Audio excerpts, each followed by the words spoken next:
하나님께서 우리와 함께 하십니다. 가정에서 예배 드리시는 분, 또 1층에서 계시는 분들, 또한 이 자리에 계시는 모든 분들 다 진리로 함께 띄워주고 계시는 줄로 믿습니다. 성경에는 대표성이 있다고 빈번히 말씀을 드렸습니다. 일주일 전체가 하나님이 주신 우리의 생명의 시간입니다만 그 중에 대표로 주일을 택하여 하나님 전에 나와 하나님께 예배함으로 우리의 모든 인생이 다 하나님께로 말미암는다라는 것을 우리가 고백하는 겁니다. 모든 것이 다 주께로부터 왔기에 다 주님의 것이지만 그 중에 10분의 1을 대표로 우리가 구별하여 드림으로 과연 하나님께서 주시는 분이시요 모든 것을 허락하신 분임을 고백하는 겁니다. 오늘 이 본문의 말씀은 특별히 우리를 대표하여 박정훈 성도와 그리고 허경림 성도에게 주시는 말씀이나 실은 우리를 대표하였기에 우리도 이 말씀에 다 포함되어진 대상자들이다 이 말씀입니다. 우리가 몇 주 전 금요일 저녁에 재직 헌신 세미나를 한 적이 있습니다. 물론 그 자리는 소위 교회의 직분자로서 일할 거리와 또한 그 일을 감당하는 소위 재직들만을 위한 시간이지만 그들 또한 우리를 대표하고 그들의 대표는 우리를 포함하기에 그때 나눈 말씀들이 다 우리에게도 주시는 말씀인 것이었습니다. 그때 나누었던 말씀이 기억을 하실까요? 에레미야 6장 16절로 21절의 말씀입니다. 그 말씀을 다시 한번 상기해 본다면 코비드 이후에 세상에 새로운 질서와 기준이 요구되고 있지요. 우리는 그것을 뉴 노멀이라고 했습니다. 결국은 뉴 노멀을 쉽게 표현하자면 새로운 기준이 정해진 겁니다. 이 기준을 따라야 바뀌어진 세상에서 능동적으로 대처하며 잘 살 수 있겠다. 여기에 우리 모두가 공감하고 있습니다. 이 뉴 노멀이라는 것을 이런 식으로 표현할 수 있습니다. 기준. 우리가 예전 학교에서 운동장에서 놀다가 선생님이 나타나 얘야 너 기준 그러면 그 기준으로 선택된 학생은 그 자리에 서서 손을 번쩍 듭니다. 그러면 여기저기 흩어져 있던 학생들이 기준된 학생들을 중심으로 모여서 오와 열을 맞추지요. 기준을 가장 많이 외쳤던 때가 제 기억으로는 군대에서입니다. 늘 군대가 기준을 반드시 정해놓고 일을 시작하지 않습니까? 기준이 된 자는 움직이지 않고 손을 들어 누구에게든 보여줍니다. 그것을 본 자들은 기준자 앞에 모이고 선을 맞추어 질서정연하게 오와 열을 맞추는 겁니다. 그게 바로 뉴 노멀입니다. 그러면 이 말씀이 오늘날에게 유일하게 주어진 것인가? 그렇지 않습니다. 성경 말씀에 해 아래 뭔 새 것이 있겠느냐? 예전에도 있었다라고 말씀하고 있지 않아요? 그러면 지난 인생 우리의 모든 구약의 역사나 세계사 속을 보면 이렇게 뉴 노멀적인 일들이 있었고 그것이 요구되어진 때가 있었다. 그게 언제냐? 이스라엘 백성들이 자신들의 삶의 터전을 떠나 바벨론으로 노예로 끌려가야 되는 이 상황, 세상이 천지개벽처럼 뒤집어진 겁니다.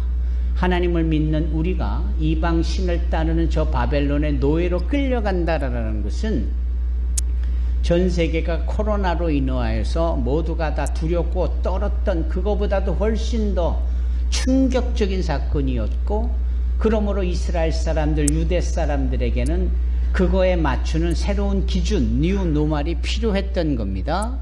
그 뉴 노멀이 필요했던 말씀 속에 주어진 것이 바로 에레미야 6장 16절로 21절이에요. 그러면서 하나님이 말씀하시는 것이 세 가지였는데 무엇이었습니까? 말을 바꾸어라. 이게 새로운 뉴 노멀입니다. 늘 부정적인 말, 늘 헛된 말, 늘 거짓말, 늘 저주의 말 이거 바꿔야 된다. 그래야 산다라는 거예요. 뉴 노멀입니다. 두 번째로는 생각을 바꿔야 한다. 늘 부정적인 생각, 안 된다라고 하는 생각, 홍탈한 생각, 과거에 함몰된 생각 이거 안 된다라는 것, 새로운 뉴 노멀이요 기준이 되는 겁니다. 그리고 세 번째로 요구되어진 뉴 노멀이 무엇이었느냐? 그것이 바로 행동을 바꿔라라는 거예요. 이렇게 하면 되겠지, 이렇게 하면 됐었어 라고 고착되어졌던 그러한 행동을 뒤집지 않고는, 바꾸지 않고는, 변화를 주지 않고는 살 수가 없다라는 거예요. 바로 그런 점에 있어서 바벨론으로 끌려가고 나라가 무너지고 노예 신부로 전락하여 죽을 수밖에 없는 그 상황에 살려면 새로운 기준에 맞추어 바꾸어야 한다라는 거죠. 그게 에레미야의 말씀입니다. 그 말씀에 따라서 소위 바꾸어야 될 말과 그리고 생각 그리고 행동, 이 부분이 요구되는 겁니다. 우리가 구약 성경에 미가서라는 말씀, 소저 선지서를 찾아볼 수 있어야 하는데요. 미가서에 따르면 6장 6절로 8절의 말씀을 제가 여러분을 대표하여 왜 우리의 행동이, 생각이, 말이 바뀌어야 되는지에 대하여 설명하고 말씀드리는 것을 봉독합니다.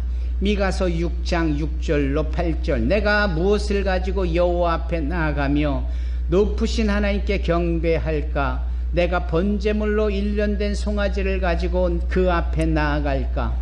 여호와께서 천천의 순양이나 만만의 강물 같은 기름을 기뻐하실까? 내 허물을 위하여 내 맏아들을 내 영혼의 죄로 말미암아 내 몸의 열매를 드릴까? 사람아, 주께서 선한 것이 무엇임을 네게 보이셨나니 여호와께서 네게 구하시는 것은 오직 정의를 행하며 인자를 사랑하며 겸손하게 네 하나님과 함께 행하는 것이 아니냐. 결국은 이 미가서 6장의 말씀은 말과 행동 그리고 생각을 바꿈으로 하나님께서 기뻐하실 것에 대한 결과의 말씀이기도 합니다. 여러분, 중요하시죠? 이 새로운 기준에 맞추어 살아가는 저와 여러분이 되기를 바랍니다. 이제 재직으로 임명되어지는 우리 박정훈 성도님과 허경림 성도님도 더더욱 그리하시기를 주님의 이름으로 축원합니다. 여러분, 재직은 무엇입니까? 소위 교회의 일꾼이 되는 거예요. 로마서 16장에 교회의 일꾼된 자매 베베에 대해서 언급하고 있지요. 이 일꾼이라는 표현이 바로 오늘날로 치면 집사인 거예요. 그래서 교회의 여러 가지 시설과 공간을 또 재정을 관리도 하고 마땅히 서로 다른 성도들에게 도움을 줄 만한 헌신된 일을 의무감을 가지고 능동적으로 대처하는, 그래서 결코 주인은 아니지만 그렇다고 종으로서만 있는 신분도 아니고 종이지만 또한 종만이다가 아닌 주인의 역할을 하는, 이런 감당할 수 있는 이런 디아코노스, 이게 바로 집사요, 이게 바로 일꾼입니다. 오늘날 우리에게 하나님께서 새해 들어 주신 말씀이 디모데 후서 2장 15절의 말씀인데요. 그것이 무엇입니까? 진리의 말씀을 옳게 분별해라. 두 번째로는 너희가 부끄러움이 없는 일꾼, 이게 바로 디아코노스, 집사입니다. 일꾼으로 인정함을 받아야죠, 하나님께 사람에게. 그리고 세 번째, 더더욱 우리의 몸을 하나님의 도구로 드리기에 힘써야 한다. 이게 바로 디모데후서 2장 15절 새해 우리 교회 성도들에게 공통적으로 주시는 말씀입니다. 그래서 이때에 서리 집사로 임명되는 분은 아주 더더욱 특별할 수밖에 없고요.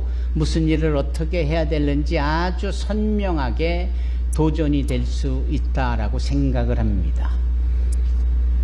여러분, 자세적인 측면에서 이러한 일꾼의 역할을 가장 잘했던 사람을 성경에서 누군가 하나를 뽑는다면은 창세기 24장에 등장하는 엘리에셀이라는 사람입니다. 엘리에셀. 그 사람은 종인데 늙은 종이에요. 나이가 많다라는 거죠. 나이가 많음에도 종으로서의 신분으로 살아가기를 본인이 원했고 본인이 행복해했고 본인이 그 일을 충직히 했다. 어떻게 보면 엘리에셀 한 사람만 보고도 주님의 일이라는 것은, 교회의 직분이라는 것은 나이와 상관없이 언제든 어디서든 행할 수 있는 일이겠구나 라는 도전을 우리에게 줍니다. 무엇보다도 이 엘리에셀이라는 사람은 누구의 종이었느냐? 아브라함의 종이었어요. 그리고 아브라함은 소위 그의 아내 사라를 천국에 먼저 보낸 이후에 이 종과 함께 고민을 하는 부분이 있었습니다. 그 고민의 내용이 무엇입니까? 아브라함의 아들 이삭을 어떻게 해요? 장가 드리려고 할 때에 소위 며느리를 누굴 맞이해야 되는 점에 대한 고민입니다. 그래서 고민 끝에 아브라함은 저 멀리 하란으로 자신의 종이다 여겨지는 엘리에셀을 그곳으로 보냅니다. 그곳에 가서 며느리감을 찾으라라는 것이죠. 세상에 며느리를 찾는데 시아버지가 될 당사자는 오히려 그 일에 참여치 않고 종에게 그것을 위임을 한다. 이 자체만 보아도 소위 아브라함과 엘리에셀의 관계가 얼마나 신뢰에 서로 간에 돈독한 관계인지를 보는 거예요. 아브라함은 엘리에셀을 신뢰했고 엘리에셀은 자신의 주인격인 아브라함을 존경했고 거기서 나오는 관계가 이 가문을 하나님의 관점에서 보면 이 믿음의 가문을 펼쳐가는데 아주 중요한 전략적인 일들을 하게 했다라는 것이죠. 그래서 엘리에셀이 보내지는데 엘리에셀이 당연히 순종하여 그곳을 가는데 자세가 태도가 보통이 아닌 거예요. 자세와 태도가 대단히 신중하고 진중하고 그리고 마침 자기의 주인인 아브라함의 입장에서 상황을 보는 겁니다. 여러분 이게 집사의 이게 바로 주의 일꾼의 자세인 거예요. 주님의 마음을 헤아리는 거죠. 주님의 관점에서 볼 수 있는 겁니다. 그 중에 하나가 엘리에셀에 드는 퍼뜩 드는 생각이 마음에 들고 참신하고 귀하고 좋은 신부감을 내 눈에 발견했다 치자.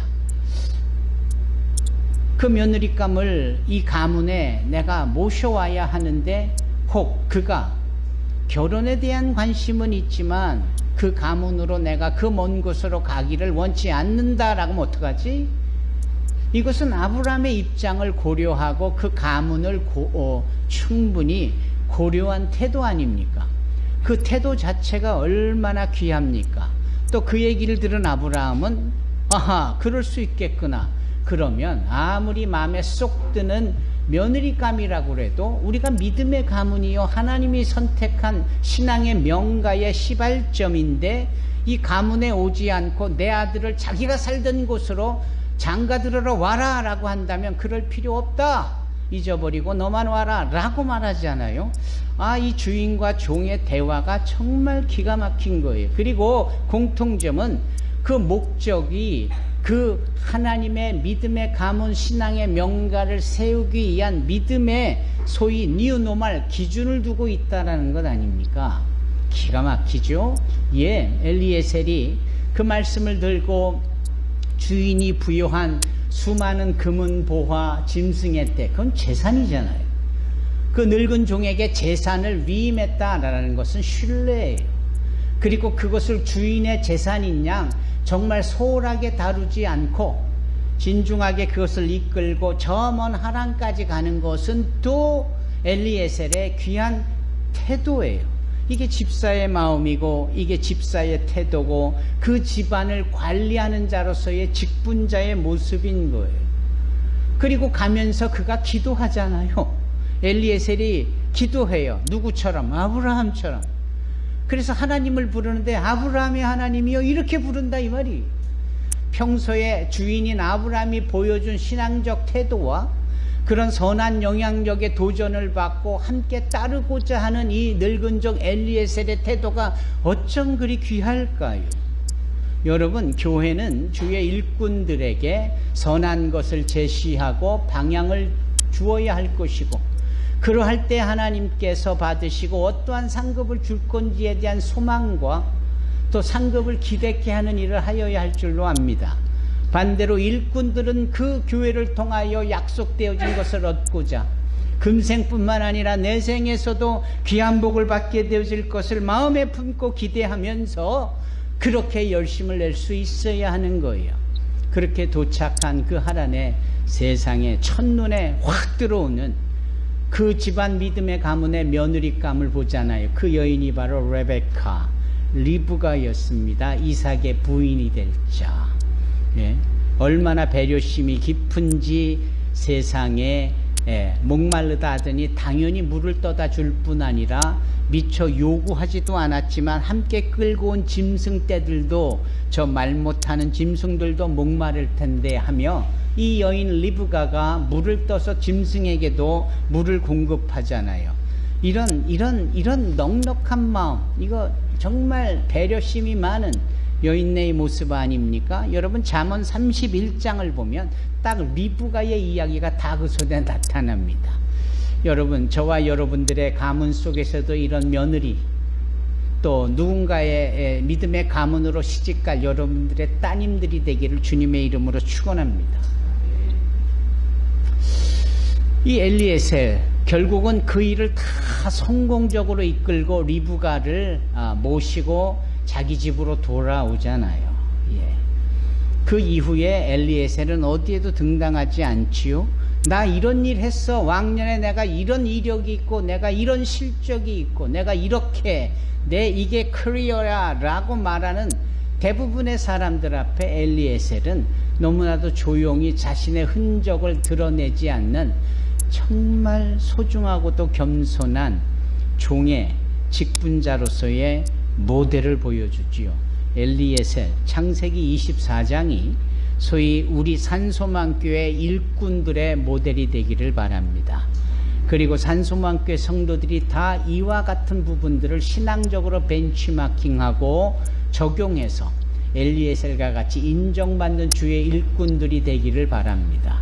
그것이 디모데후서 2장 15절에 등장하는 부끄러움이 없는 일꾼으로 인정된 자, 그 뜻이에요. 오늘 박종훈 성도님과 허경림 성도님이 더더욱 그리 되기를, 우리 모두를 대표해서 그러한 서리 집사들이 되기를 주님의 이름으로 축원합니다.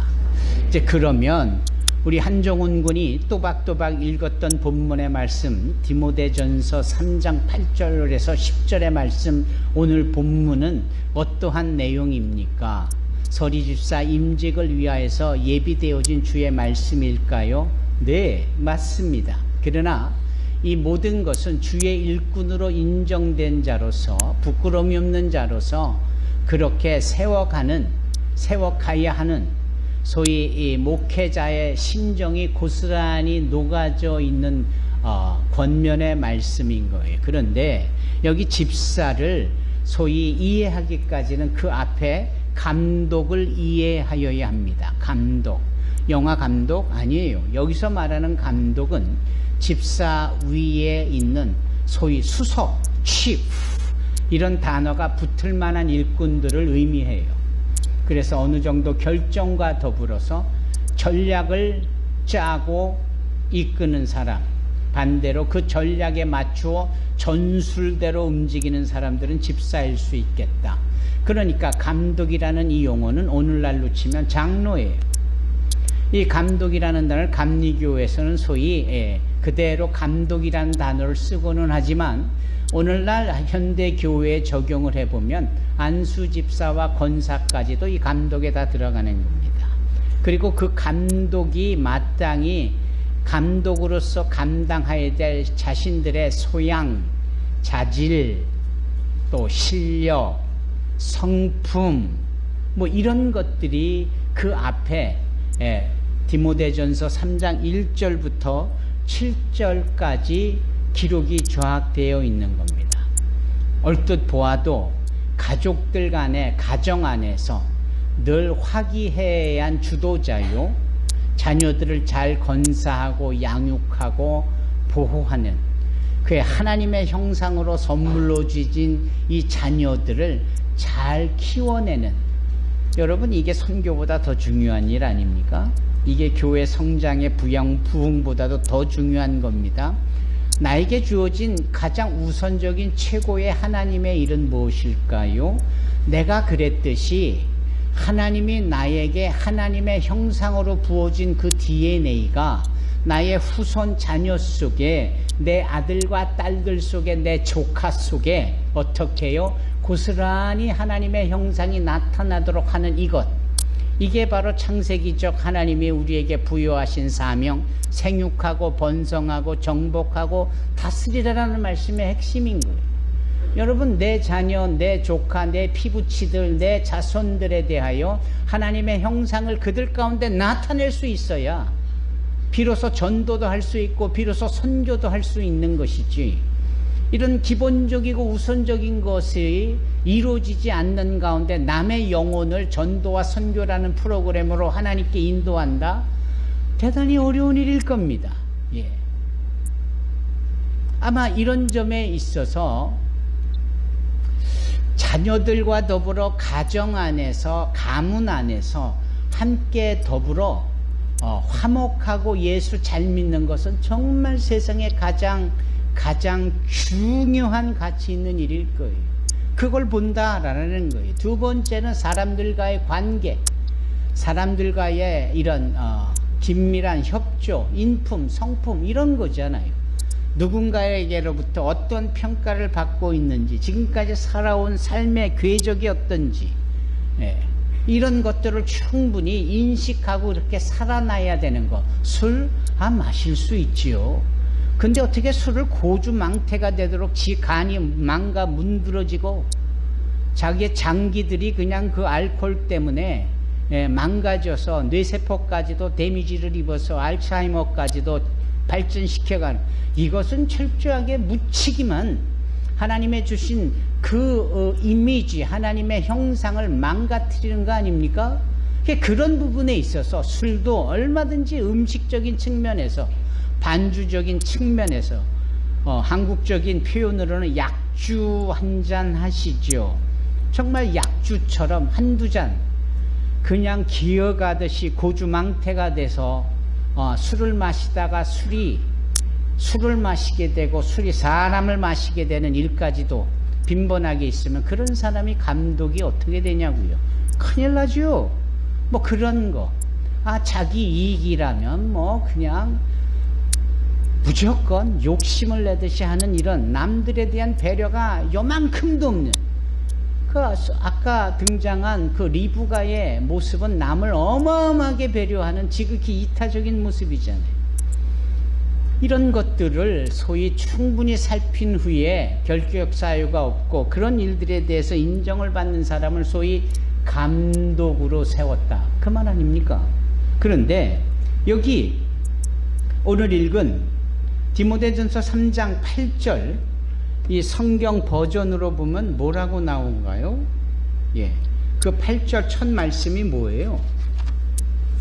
어린이 성경, 이 성경 주보에 나와 있는 내용으로 보면은 감독과 마찬가지로 이렇게 표현하고 있지 않습니까? 예.